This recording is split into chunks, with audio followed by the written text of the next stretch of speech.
Hormati moderator ya. Oh ya, siap.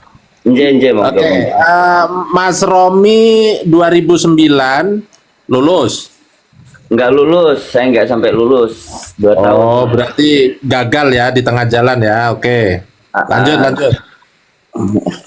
Iya, temennya Ali Segaf, satu liting sama Ali Segaf. Iya, tahu. Kenapa nggak lulus? Mungkin bisa diceritakan, diusir apa gimana? Nggak lulus gimana?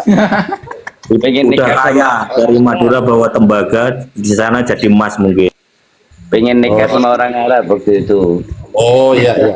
Enggak sekapa berarti ya. Tafadhol Romi Albi, saya beri waktu 2 menit. Ya ini kepada kebetulan Gus Aziz ini kan pernah di Hadramut ya. Iya. Antum selama di Hadramut itu sekarang saya agak heran gimana kisahnya kok bisa sangat kontra dengan guru-guru antum sendiri. Ya kebenaran ini Bang Romi, mencari kebenaran. Iya. Jangan tertawa. Jangan tertawa, Hormati moderator. Jadi kalau salah meskipun guru ya salah gitu. Nah, pertanyaan Tolong saya, Satria bersarung ya, tolong. Jangan pertanyaan tertawa saya keras-keras, kepada sedikit yang aja. namanya Gus Aziz, yang kebetulan beliau mengambil sanad keilmuan tapi memusuhi dalam hal nasabnya. Nah, musuh kan framing nih musuh katanya ini mencari kebenaran. Satria Mencari bersarung. kebenaran, framing lagi. Satria bersarung, tolong ditahan ya. Menit ya. Sabar, Iya, Satria saya- bersarung ya. Nah, saya punya waktu 2 menit. Jadi guru-gurunya berbeda pendapat, itu anggap berbeda pendapat, bahasa lebih halusnya ya.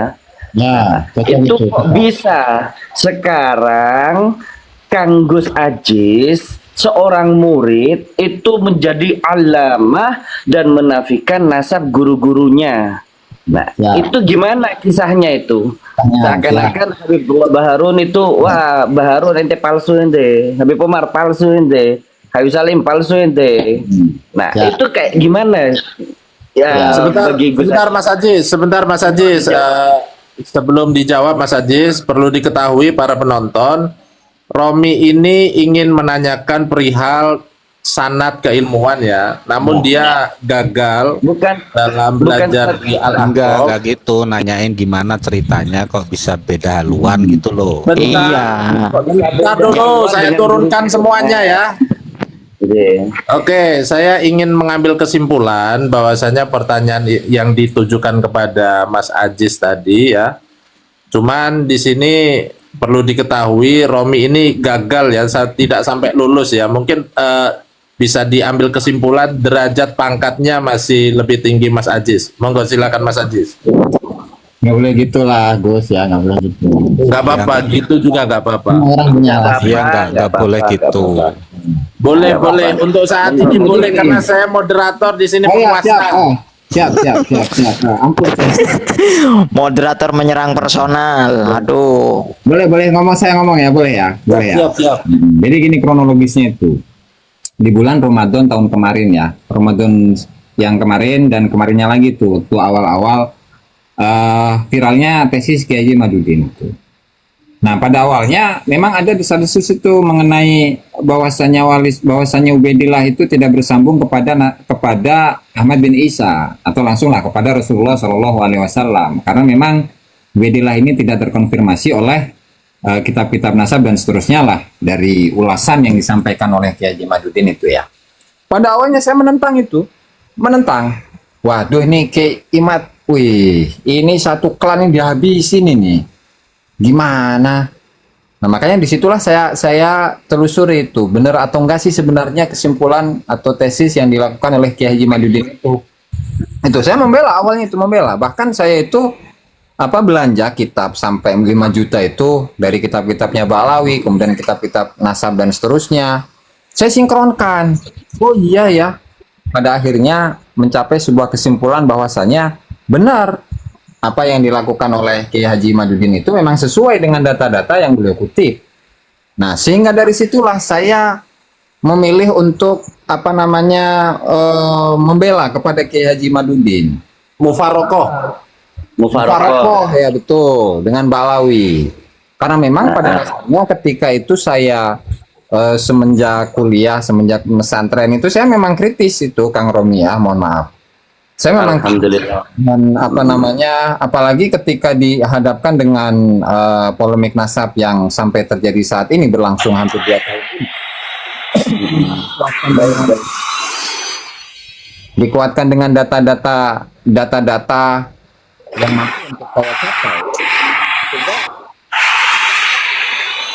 Halo, Host, di mute host. Di mute host. Apa ini? halo. Oke, Ya. lanjut.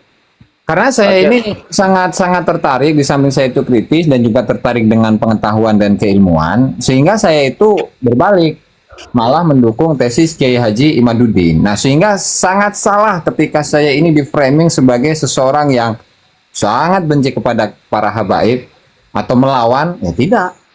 Karena meskipun saya ini sebagai seorang YouTuber ya, saya tidak pernah merosting guru-guru saya ini. Ya, meskipun mereka itu apa namanya dalam menyampaikan sebuah statement itu cukup kontroversi gitu ya. Saya tidak melawannya. Bahkan jangankan guru-guru saya, bahkan senior-senior saya seperti siapa Buya Yahya itu ya. Itu juga tidak saya ini langsung itu. Tidak saya kritisi secara langsung. Nah, itu bentuk dari apa? Penghormatan saya kepada beliau-beliau. Karena kalau misalkan apa namanya saya ini tidak apa namanya ya atau tutup mata lah atau menyerang dengan serangan yang brutal, ya tentu ini tidak sesuai dengan apa yang atau prinsip yang saya miliki, begitu. Sehingga meskipun ini kaitannya adalah dengan nasab dari guru-guru saya, ya nggak masalah. Emang kenapa? Ketika memang itu adalah sebuah kebenaran. Dan perlu diingat bahwasannya untuk apa silsilah keilmuan yang saya dapatkan itu tidak hanya dari kalangan habaib saja. Memang dari sanad keilmuan dari kalangan habaib itu sangat mewarnai apa namanya ya wilayah atau keilmuan saya ya. Nah, namun juga saya ini justru termotivasi oleh apa namanya guru-guru saya ketika saya ini sebelum masuk di pesantren atau lembaga pendidikan milik habaib. Guru yang pertama sangat saya hormati dan sangat saya muliakan itu bukan siapa-siapa kecuali orang tua saya sendiri, bapak saya sendiri yang mengajari saya membaca Al-Quran, mengajari saya kitab, ya dasar-dasar kitab dan seterusnya. Jadi menurut saya no problem karena memang ini saya memandangnya dari sudut pandang keilmuan. Jadi begitu Kang Romi. Oke. Saya lanjut bertanya boleh ya Kang Hos ya? Bentar dulu, belum saya Asif. Betul. Sabar dulu, tenang aja. Jadi saya tambahkan, ketika kita mendapatkan informasi dari orang-orang kafir dan itu memang kebenaran, ya kita pakai. Apakah kita seluruhnya mengikuti orang kafir itu? Tidak. Seperti itu. Monggo silakan dilanjutkan, Kang Romi. Ya, saya lanjutkan. Pertanyaan tetap kepada alumni Al-Ahqaf, Kang Aziz. Yeah. Al-Ahqaf, pakai Qaf ya, bukan Gov. Bahasa Hadrami, pakai Gov. Itu biasa. Kita bahasa Indonesia. Ada juga itu gratis apa? Ya, Al-Ahqaf lah. di sini Al-Ahqaf di saya ikuti. Indonesia, Kang Romi, ente sudah di Indonesia, ya, pakai Qaf. Ya. Saya pakai qiraatus sab'alah. Oke. Pakai Kang Qaf Haji. untuk sementara ini sampai ulang ya, pakai Al-Ahqaf aja ya. Ya, Ahqaf ya. Oke. Kang Aziz, antum ini kan 5 tahun di Hadramaut ya? 6 tahun saya. Masya Allah, 6 tahun plus 1 di Mukalla, 1 tahun di Mukalla. Berarti 5 tahun di Tarim. Yeah. Ana mau tanya ke antum, yang antum faham di sana kan ada istilah munsib. Munsib, ya. Nah, munsib itu adalah kalau bahasa Indonesianya kepala suku. Ya, betul. Kalau bahasa Arabnya di sana ketua gebilah. Ya. Kabilah Asgaf, Al-Habsyi itu ada munsibnya. Dan setiap munsib, antum faham tugas munsib adalah menjaga nama kabilah beserta keturunannya. Benar apa enggak? Ya, Meskipun salah kah? Meskipun salah kah? Lahza, Anda tanya. Tunggu, jangan dipotong, jangan dipotong. Ya. Jangan dipotong ya. Nah, ini saya kepingin berdua dulu sama sesama al-Ahqaf ini. Tugasnya munsib itu adalah menjaga nasab keluarga atau nasab sukunya. Benar atau enggak? Betul. Betul ya? Akhir.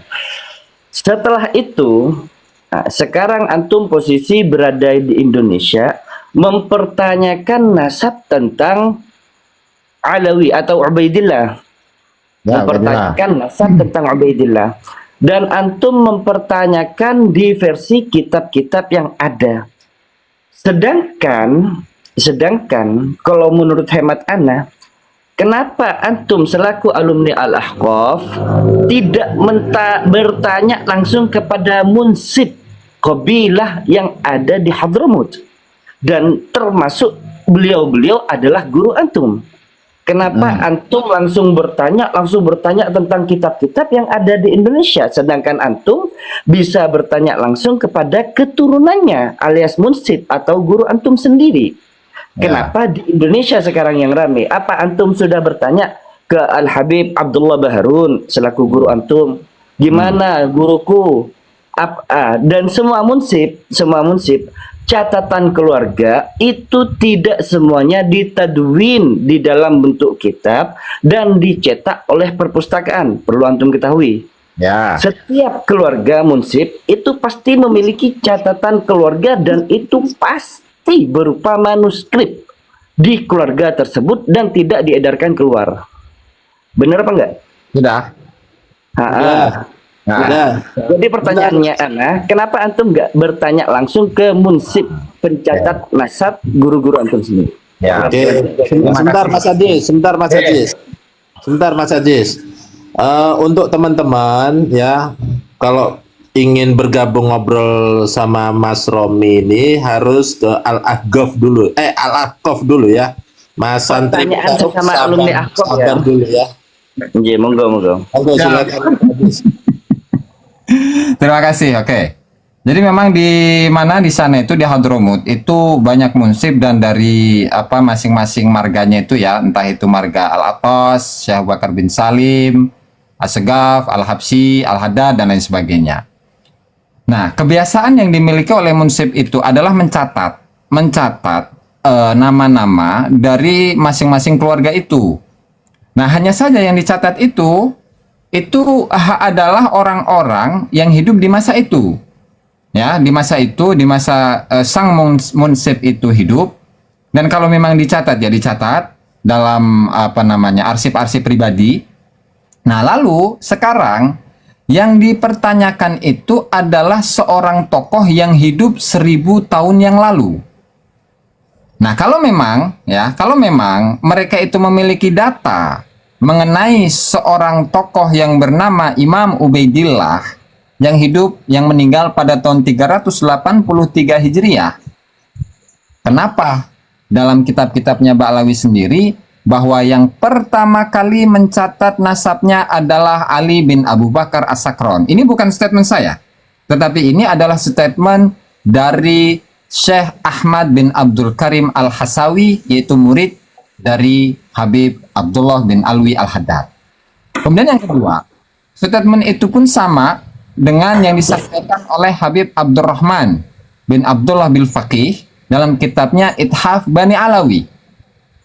Beliau pun juga menyampaikan bahwa untuk pertama kalinya yang menulis nasab Ba'alawi itu adalah Ali bin Abu Bakar As-Sakron yang meninggal tahun 895.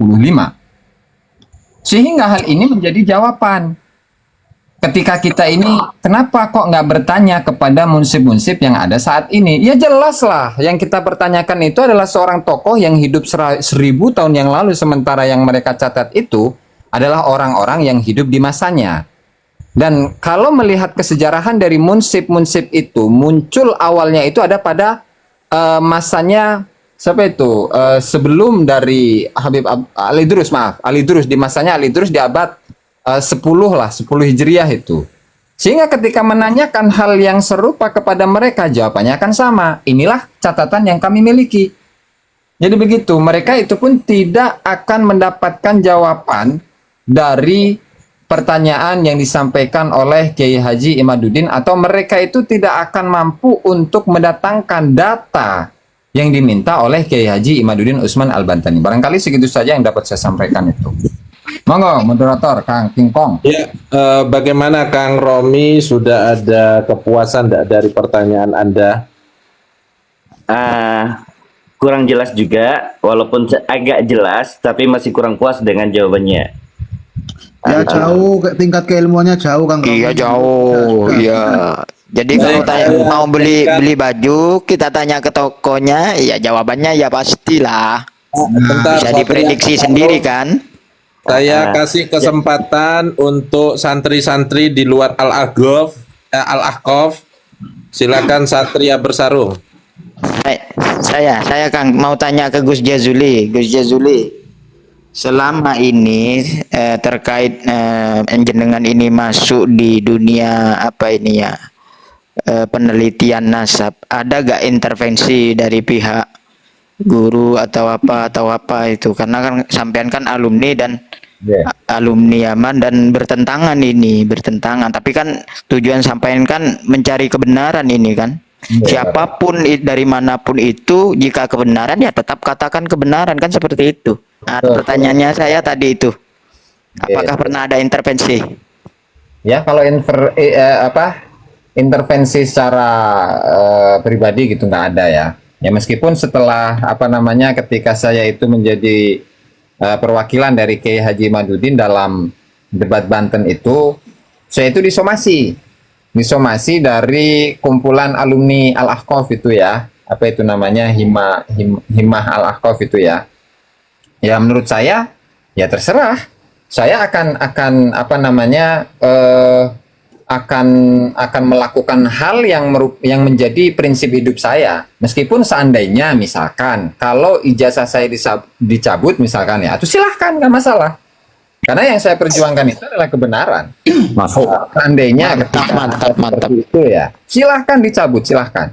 Nah, saya juga rela dicabut ijazah saya dari, ya itulah. Berarti pernah ada somasi ya? Nggak mungkin lah. Nah ya ini Nggak mungkin. Ini untuk mata yang memandang 90 mata, dengarkan dan pahami ya, memang ada somasi. Artinya tidak objektif kalau seperti itu kan, kita kan karena tujuannya mencari kebenaran. Kalau mereka merasa benar ya harus menampakkan data juga, melawan dengan dalil-dalil data yang mereka miliki kan, seperti itu, tidak harus mesomasi. Oke, bentar Satria Bersarung. Bentar Ronggolawe, saya lanjutkan pertanyaannya. Kira-kira kawan-kawan Mas Ajis yang mufarokoh ada nggak seperti jenengan? Ya saya rasa ada sih, ada 1-2 mah, hanya saja tidak sevokal saya gitu barangkali itu Gus. Salim ya. Siap. Monggo silakan Ronggolawe. Kalau boleh tahu data yang diambil atau ya diambil oleh Habib Ali Asyakron itu rujukannya dari mana ya Gus? Oke, siap. Jadi data yang paling tua yang diambil oleh Habib Ali bin Abu Bakar As-Sakron itu adalah kitab As-Suluk fi Tabaqatil Ulama wal Muluk. Karena untuk latar belakangnya ya. Jadi beliau ini menelaah kitab As-Suluk fi Tabaqatil Ulama wal Muluk. Kemudian di sana menemukan satu tokoh yang namanya Syekh Ali bin Muhammad bin Jadid. Dan kebetulan di sana itu menyebutkan nasab lengkap versi beliau ya. Versi As-Suluk yang leluhur dari Ali bin Muhammad bin Jadid ini bernama Abdullah. Nah lalu kemudian Syekh Ali bin Abu Bakar As-Sakron itu ya memberikan asumsi ya, memberikan istihad lah kalau bahasa ininya mah, bahasa fikihnya gitu ya, bahwa leluhur beliau itu namanya adalah Ubaid. Nah sementara untuk nama yang ditemukan dalam kitab As-Suluk itu adalah Ubaidillah. Nah, sehingga beliau itu berupaya beristihad untuk menafsirkan bagaimana perubahan dari nama Abdullah menjadi Ubaid. Nah, maka beliau menafsirkannya dengan tawadhu meskipun tidak dikuatkan dengan data apapun ya. Nah, hanya saja ini satu hal yang sangat disayangkan buku Al-Burqah Al-Musyiqah lah secara khusus ya. Jadi di sana itu ketika menyebutkan masing-masing dari biografi tokoh-tokoh leluhur dari Ali bin Abu Bakar As-Sakron, misalkan Ubaidillah, kemudian Alwi, kemudian Muhammad, kemudian Alwi, kemudian kemudian Ali bin Alwi Khalil Qasem, kemudian Muhammad bin Ali Sahib Mirbat, kemudian Ali Walidul Faqih, kemudian Muhammad bin Ali Al-Faqih Al-Muqaddam, dan seterusnya. Nah, di sana itu seringkali ini bisa dijadikan atau simpulkan sebagai sebuah gaya penulisan lah ya, gaya penulisan atau apa bahasanya itu sambil lupa saya, gaya penulisan atau memang kebiasaan lah ya, kebiasaan yang dilakukan oleh Syekh Ali bin Abu Bakar As-Sakron itu. Jadi ketika memberikan biografi atau catatan atas biografinya Imam Ubaidillah ini, disebut bahwa Al-Imam Al-Ubaidillah dan seterusnya, dan dengan lakop-lakop yang luar biasa. Nah, lalu di sana ada dibubuhi itu penambahan Zakarahu arbabut tawarikh wa ashabit tabaqati wal akhbar gitu, di mana Ubaidillah ini disebutkan oleh para sejarawan dan juga para ulama-ulama yang memang secara fokus mengenai tabaqat atau generasi para ulama-ulama itu ya. Nah, hanya saja hal yang menjadikan saya ini cukup kecewa itu ketika beliau ini memberikan kritik atau barangkali istihad beliau dalam menjadikan bahwa Abdullah ini adalah Ubaidillah. Beliau mengatakan hakadha huwa huna Ubaid. Di mana disinilah, karena beliau mengutip sebuah syair ya. Tentang leluhur beliau yang namanya itu adalah Ubaid. Nah, cuman nama aslinya itu adalah Abdullah. Nah, lalu kemudian beliau mengatakan waqad fahimtu mimma taqaddama awalan mangkulan an tarikhil janadi wa talkhisil awaji wa sabaqa bihil kalamu fi tarjamati Ali bin Muhammad bin Jadid, dan seterusnya. Di mana di sini itu kembalinya kepada asumsi bukan data. Itu kan fahimtu, sungguh saya telah memahami mimma taqaddama awalan, dari keterangan yang sudah lewat di awal. Min Tarikhil Janadi, dari kitab As-Suluk karya Imam Bahauddin Al-Janadi. Kemudian wa Talkhis Al-Awaji, kemudian ringkasannya yang dikarang oleh Imam Al-Awaji, dan juga penjelasan yang sudah lewat mengenai biografi dari Ali bin Muhammad bin Jadid. Artinya di sini ya memang mengutip dari kitab As-Suluk. Nah, lalu di sana tidak ada penjelasan bahwa leluhurnya Ali bin Abu Bakar As-Sakron itu sama dengan leluhur dari Ali bin Muhammad bin Jadid. Jadi begitu kronologisnya itu ya, Kang siapa tadi itu yang namanya Kang Ronggolawe ya. Oke. Sip. Sebelum Berarti nama Abdullah yang ada di dalam kitab Tabaqatul Mulud itu leluhurnya siapa tadi? Ali bin Jadid. Ali bin Jadid. Ya. Kemudian Ali bin Jadid ini ada kaitannya nggak dengan Ba'lawi? Ya kalau secara ini memang nggak ada, secara data yang memang nggak ada. Untuk menyambungkan bahwa keluarga Ali bin Jadid dan Ali As-Sakron itu sama, tidak ada.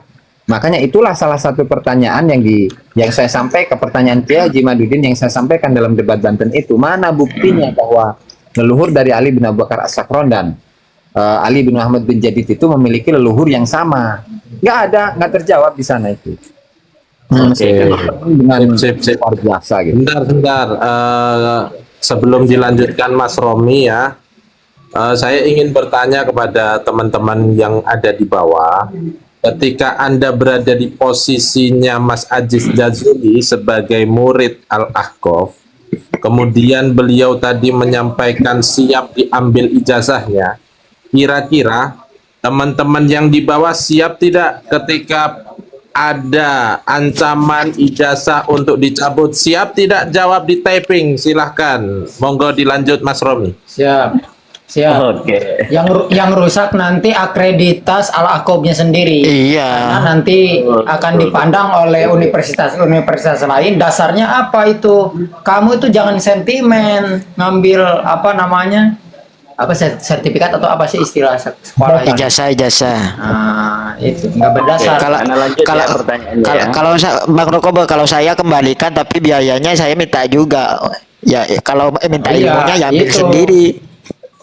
Alhamdulillah ini penontonnya siap luar biasa, mantap. Kuliah tidak gratis. Lanjut Mas Romi, silakan. Oke, salam kenal sebelumnya Kang Ajis. Nama saya benarnya Ahmad bin Sulaiman bin Jazuli. Nama saya. Oh ya, siap. Kalau boleh tahu nama antum siapa? Ahmad bin Sulaiman bin Jazuli. Iya, Ahmad bin Sulaiman bin Jazuli. Ya. Kalau boleh tahu nama antum siapa? Abdul Aziz, Muhammad Abdul Aziz saya mah. Jazuli nama bapak saya. Muhammad bin Abdul Aziz bin. Udah nggak penting itu, nggak penting. Aduh. Oh, nggak penting ya, Khair. Pertanyaan saya. Jangan privasi itu. Mas Ajis. Nah, karena pertanyaan saya berhubungan dengan nasab juga. Pertanyaan saya, kakek antum namanya, anggaplah namanya Abdullah ya. Nah, namanya Abdullah. Secara logika, ana nggak berani antum cucunya Abdullah. Mengatakan antum sebagai cucunya Abdullah. Secara logika ya. Ya. Kecuali antum memiliki catatan manuskrip atau kakak yang menyatakan bahwa antum adalah cucunya Abdullah. Sebagaimana saya juga, saya Ahmad bin Saifuddin bin Jazuli. Tapi mbah saya yang bernama Jazuli, beliau tidak memiliki kakak. Apakah berarti saya bukan keturunannya Mbah Jazuli? Ya enggak lah. Saya jelas-jelas keturunannya. Kenapa? Karena yang tahu tentang nasab saya, nasab antum dan nasab semua yang hadir di sini adalah keturunannya. Itu yang mengetahui nasab ke atasnya. Apa harus saya verifikasi kakak? Bilang ke saya, Ahmad, kamu bukan cucunya Jazuli. Mana buktinya? Mana kakaknya Mbah Jazulimu? Mana ada catatannya? Catatannya nggak ada, tapi ma'ruf di keluarga saya. Saya sebagai cucunya Mbah Jazuli. Ya. Intinya, secara logika aja, dalam nasab itu tidak membutuhkan harus ada catatan dari ulama fulan. Yang mengetahui tentang nasabnya adalah keluarganya sendiri. Ngapain nyatet nasabmu? Orang bukan keturunan Nabi kok dicatat buat apa? Nah, ya kayak gitulah. Ini Ya, Bang Jaki ini sama seperti si ID tadi, seperti si ID Bang Jaki tadi. Sebentar, saya moderator, tolong ya. Nah, Sebelum oke. Mas Ajis Udah Jazuli ya. yang menjawab, saya berikan kesempatan kepada teman-teman yang ada di atas ini saya. 1 menit. Monggo silakan Faku. Saya jawab Bang Romi ya, begini. Walaupun tadi tertujunya kepada Gus Aziz, nanti Gus Aziz yang nambahkan. Disinilah kekeliruannya daripada teman-teman Mbak Alwi dalam memahami suatu argumentasi, gitu kan? Begini ya Tuan. Suatu argumentasi itu dia bisa dijadikan suatu pegangan ketika dia itu seperti yang tadi antum contohkan, antum keturunan Said Sulaiman gitu kan, keturunan Said Sulaiman, maka tidak ada urgensi bagi saya untuk menolak antum. Kenapa saya katakan tidak ada urgensi? Karena antum yang tahu nasab antum, sementara saya kenapa tidak ada urgensi? Karena saya tidak punya data yang menolak antum, kecuali saya akan katakan antum palsu, bukan keturunan Said Sulaiman. Dengan apa? Dengan dalih apa? Karena saya punya data bahwa Said Sulaiman itu, misalnya gitu kan, nggak punya kakek buyut antum. Kakek yang mana kakek buyut antum itu misalnya Abdullah. Nah, Said Sulaiman nggak punya anak yang namanya Abdullah itu. Saya ini punya datanya, manuskripnya. Nah, saya akan mempersoalkan, tapi kalau saya tidak punya apa-apa, maka saya tidak berhak menanyakan. Itulah yang dipakai oleh Kiai Haji Imad. Kiai Haji Imad betul pada saat belum ada pengkajian, beliau itu isbat sepakat dengan nasabnya Mbak Alawi karena tidak punya data untuk menolak daripada Mbak Alawi itu. Tapi kemudian setelah muncul pengkajian dan Kiai Haji Imad mengetahui ternyata Ahmad bin Isa itu hanya punya anak 3 dari sumber primer. Nah, maka data yang pernah Kiai Haji Imad dengar dari Robito terkait Ahmad bin Ubaidillah ini anak Ahmad bin Isa dari data Asakron yang abad 7, maka Kiai Haji Imad berhak di sana untuk merobohkan argumentasi daripada para habaib itu. Seperti itu Oke. Tuan. Boleh tanya ke Bang Romi, Bang Romi, saya Bang King Kong. Bentar, monggo Boleh tanya silakan nggak? Mas Satria 1 menit. Jangan tanya, menjawab. Iya, oke. Saya mau tanya ke Bang Romi sedikit aja ini. Bang Romi kan udah pernah sekolah di Al-Aqab ya tadi, tapi kan nggak sampai selesai kan, nggak sampai lulus. Nah, saya tanya, jawab aja ya. Sampean udah dapat buku nasab nggak dari RA? Monggo silakan dijawab Mas Romi. Apa hubungannya saya dengan RA? Saya nggak ada hubungan, nggak ada kaitan dengan RA. Enggak, saya mau tanya itu aja. Udah dapat enggak gitu? Jawab kalau iya ya udah, kalau enggak ya udah gitu. Enggak lah, RA nggak punya hubungan sama kita orang. Pertanyaan saya bukan itu. Gimana Iya, gimana pertanyaannya- lanjut Satria? Lanjutkan. Iya, beliau ini kan katanya tadi masih golongan habaib juga kan? Yang saya Enggak. tanyakan. Jangan begitu. Anda salah paham. Nggak ada hubungannya Romi. Gimana Mas? Betul King Kong kan beliau ini Said Sulaiman dan Said Sulaiman. Said Sulaiman kan? Iya. Makanya saya tanya, udah dapat bukunya? Bukan begitu. Enggak, pengakuan beliau. Kan beliau meyakinkan Said Sulaiman ke Robito. Gimana sih Bang King Kong ini ya? Apakah benar begitu? Pertanyaan pertama lah. Apakah benar begitu Romi? Saya mau lanjut jawab ya. Ya. Mau Robito, mau Wali Songo menyatakan nasab ana nyambung ke Said Sulaiman atau enggak, saya EGP, saya keturunannya, dan itu ma'ruf di kalangan keluarga kami sendiri. Enggak, begini. Kalau sampean nanti tidak dapat buku nasab dari Robito, sampean enggak diakui. Enggak masalah, enggak diakui Robito, enggak masalah. Ya makanya saya tanya itu tadi, apakah sampean udah dapat buku nasab dari RA atau enggak gitu. Enggak. Oh ya kalau enggak ya udah ya tinggal jawab gitu aja, enggak susah kan. Iya, enggak. Lanjut Mas Ajis menjawab, silakan. Siap, terima kasih. Itu yang Anda sebutkan tadi, Kang Ahmad ya. Ahmad Romi, Albi kalau nama di sini ya. Itu nasab yang dekat. Sehingga kalau nasab yang dekat itu ya mudah untuk verifikasi, tahu atau enggaknya. Satu tuh. Sementara untuk Imam Ubaidillah ini kan generasinya jauh. Zamannya sangat jauh dari saat sekarang ini. Jangankan di saat sekarang, di zamannya Ali bin Abu Bakar As-Sakran saja sudah jauh. Untuk memverifikasinya itu pun juga perlu data. Nah, lalu kemudian yang kedua, bahwa nasab Alawi ini paling sahih loh sedunia loh, paling sahih sedunia sesuai dengan klaim yang disampaikan oleh Syekh Yusuf An-Nabhani. Tidak hanya Syekh Yusuf An-Nabhani, tetapi tokoh-tokoh Ba'alawi yang menyebutkan nasab mereka itu mengatakan wahadzan nasabus syarif mujma'un alaihi indal ulama. Loh, ini mujma'un alaihi sudah loh indal ulama. Nah, lalu ketika diverifikasi ya, melihat ketokohan dari Imam Ubaidillah ini sangat luar biasa loh, Imam Mustahid loh. Sebagai ahli hadis, pakar hadis, penyebar keilmuan di Hadramut, ahlus sunnah wal jamaah dan sebagainya.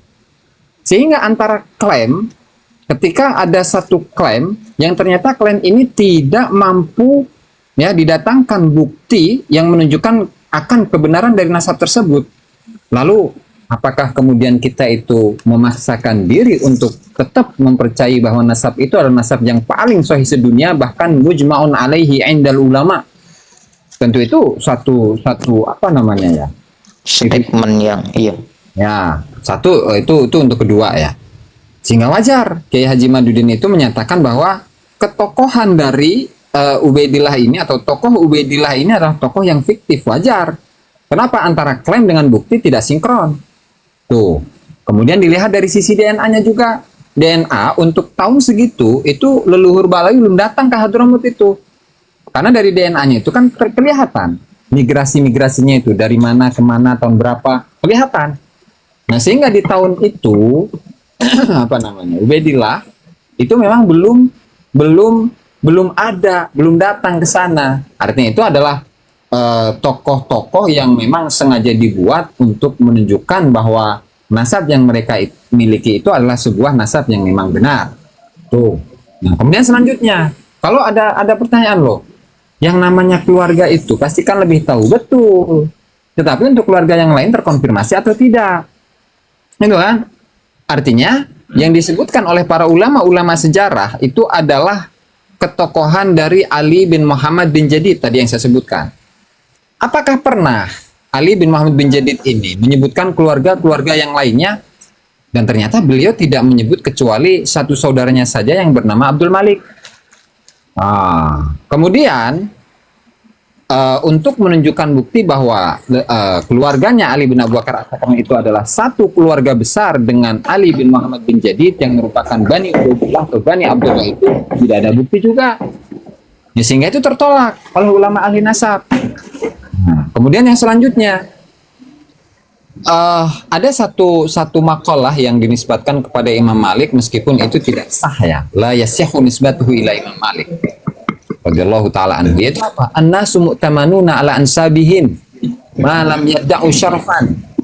Di mana manusia itu terpercaya dalam nasabnya. Ketika saya misalkan bernasab kepada Ubaidillah, ya orang-orang itu lebih tahu mana antara saya dengan orang lain. Gitu, tentu saya yang lebih tahu dengan Ubaidillah. Dan ini ternyata dikomentari oleh Syamsuddin As-Sakhawi yang menyatakan bahwa seandainya kalau Imam Malik itu hidup di zaman sekarang, sungguh dia akan menemukan madarat yang begitu besar.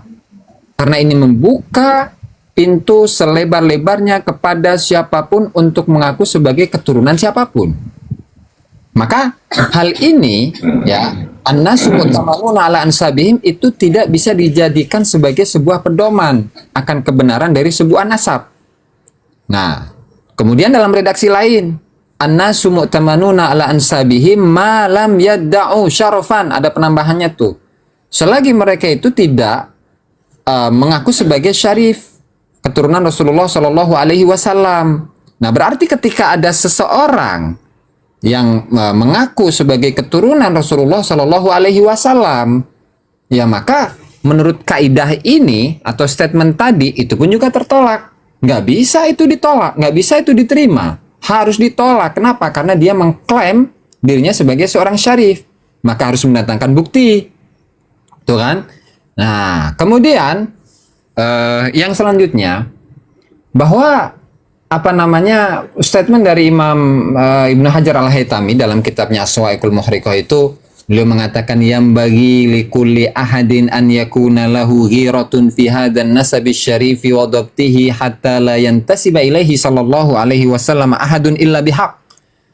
Seyogianya bagi setiap orang itu memiliki kecemburuan atas nasab Rasulullah sallallahu alaihi wasallam dan juga wa dhabtihi, memverifikasinya. Sehingga apa? Sehingga tidak mudah bagi seseorang itu untuk mengaku sebagai keturunan Rasulullah SAW kecuali ketika dia itu mendatangkan hak kebenaran, mendatangkan bukti yang bisa diterima. Nah lalu, apakah tidak boleh bagi saya yang merupakan salah satu umatnya Nabi Muhammad SAW ketika ada seseorang yang segala sesuatu demi mendapatkan kepentingan materi, kepentingan duniawi, mengatasnamakan Rasulullah Shallallahu alaihi wasallam, apakah saya tidak memiliki kecemburuan bagi orang-orang yang seperti itu? Sehingga ketika saya meneliti bahwa ternyata nasab yang diklaim selama ini sebagai sebuah nasab yang paling sahih sedunia, sebagai sebuah nasab yang sudah disepakati oleh para ulama, ternyata tidak bisa membuktikan bahwa leluhurnya itu namanya adalah Abdullah, tidak terkonfirmasi dalam kitab-kitab sejarah atau kitab-kitab nasab. Nah, ditambah lagi dengan DNA, itu sudah rungkat itu 2 kali itu rungkatnya itu. Ya, barangkali itu yang bisa saya sampaikan itu.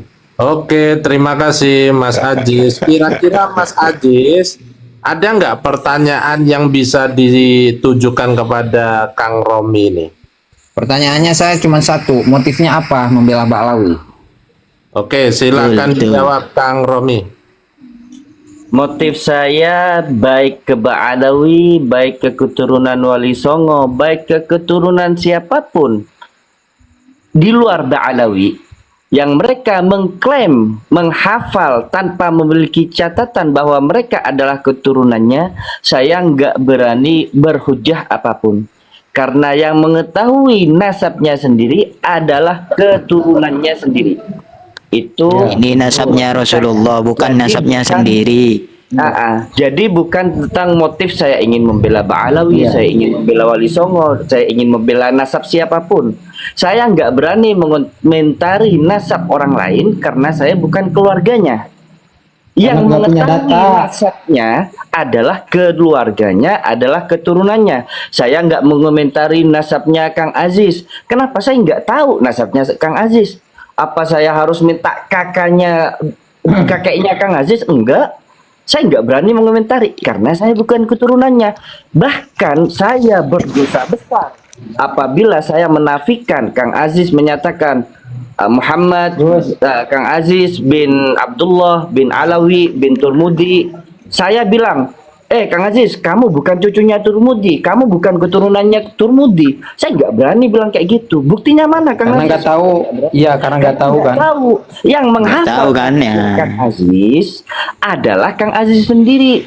Saya orang luar. Kalau nggak tahu Bang Romi, lebih baik no komen aja gitu. Karena itu, Ini kan sampean pembelaan ini kan, tapi tidak ada datanya. Dan semua yang hadir di grup ini itu bukan keturunan Ba'alawi dan enggak tahu nasabnya. Ini Kang Ba'alawi. Romi, Kang Romi, kalau begini kasusnya Rasulullah gimana? yang kita cari ini Rasulullah. Kang Romi, kalau kasusnya begini gimana? Kang Romi ini kan umurnya tuh udah tua kan, misalnya 70 tahun. Seumur lah dengan kakek saya gitu kan. Nah, kemudian bapak saya itu terlantar sebetulnya tuh di pinggir kali gitu kan. Diambillah oleh kakek saya gitu kan, dipulung gitu kan. Nah, kemudian Kang Romi ini menceritakan ke cucunya, tahu nggak tuh kakeknya si Paku Rokoba. Nah, waktu itu tuh dia itu kakeknya si Paku Rokoba itu di pinggir kali diambillah sama teman kakek, namanya teman kakek itu si Ahmad misalnya gitu kan. Nah itu, nah makanya si Paku Rokoba itu sebetulnya bukan keturunan atau cucu daripada si Ahmad itu. Nah, itu kan temurun-temurun tuh antum tuh ceritakan tuh ke cucunya gitu kan. Nah, kemudian cucu antum itu saya kan berkuar-kuar, nih anak cucunya Ahmad nih, anak cucunya Ahmad. Kata cucu antum itu, antum tuh salah, kakek saya itu saksi sejarah pada saat itu bahwa kakek antum tuh itu tuh dipulung sama Ahmad tuh. Nah, itulah Kiai Haji Imad cucu antum itu adalah Kiai Haji Imad yang mengetahui bahwa Ubaidillah itu anak pulung daripada Ahmad bin Isa itu. Oke. Kalau tahu ya fair, kalau tahu itu kan, kalau nggak tahu ya nggak boleh kan gitu. Oke, sebentar. Di sini ada penonton baru, Kang Santri Kalong. Mungkin ada yang ingin disampaikan. Tunggu sebelum ke Santri Kalong, saya ingin menanggapi tadi itu statementnya Kang Romi ya. Siap. Jadi kan tadi sudah saya sampaikan, itu kan yang dinarasikan oleh Kang Ahmad itu masuk dalam statement atau makolahnya hadis tadi. Imam Malik radhiyallahu Ya, anhu. Imam Malik. Ya, annasu mutamanuna ala ansabihim malam yada'u syarafan, itu sudah terjawab sebenarnya. Nah, kemudian untuk saya atau dengan statement yang saya bawa di akhir tadi, itu yang bagi likulli ahadin an yakuna lahu ghiratun dan seterusnya, itu juga menjawab statement atau narasi yang disampaikan oleh Kang Ahmad. Ya, kalau Kang Ahmad memahami apa yang saya sampaikan ya. Nah, kemudian yang ketiga itu adalah saya bisa menarik kesimpulan bahwa Kang Ahmad ini ingin menyitir sebuah hadis, yaitu tentang dosa besarnya fil ansab ya. Saya komentari bahwa untuk hadis yang diriwayatkan oleh Imam Muslim itu, atau Imam Bukhari atau Muslim, orang salah isnatani fin nasi huma bihim kufrun fil ansab wa niyahatu 'alal mayyit. Tuh kan? Dimana dua hal yang ketika dua hal ini di kalangan manusia itu terjadi, maka itu dapat menyebabkan kekafiran ya. Meskipun para ulama menafsiri dengan penafsiran yang bervariasi antara itu dosa besar, memang kufur shagir dan seterusnya. Walhasil ketika ta'nu fil ansab di sini dikomentari oleh Al-Hafidz Ibnu Hajar Al-Asqalani, beliau mengatakan bahwa ta'nu fil ansab itu bisa masuk dalam kategori dosa besar ketika ketika tidak didasari atas ilmu. Tetapi ketika ata'nu fil ansab dan didasari atas ilmu, itu tidak masuk ke sana. Nah, sehingga narasi-narasi yang disampaikan oleh Kang Ahmad itu tidak mengena sama sekali terhadap kajian dari Kiai Haji Madudin serta barisan beliau ya, yang diantaranya adalah saya. Yaitu barangkali Betul. saya sampaikan itu. Betul, sepakat saya itu, sepakat saya itu. Terima kasih Mas Ajis. Jadi begitu penjelasan dari Mas Ajis ini sangat-sangat detail sekali ya. Semoga Kang Romi yang pernah belajar di Al-Ahqaf tidak lulus itu mampu mencerna ya dari jawaban Mas Ajis. Kalau seandainya Bani Ba'alawi itu menasabkan dirinya ke Fir'aun, itu mungkin kita nggak akan ruwet. Berhubung yang Enggak masalah itu, enggak masalah. kepada Rasulullah, kita harus punya giroh ya di situ, titik garis bawahnya di situ. Oke, kita lanjutkan kepada santri Kalong. Mungkin ada yang ingin disampaikan 1 menit. Assalamualaikum. Waalaikumsalam. Waalaikumsalam.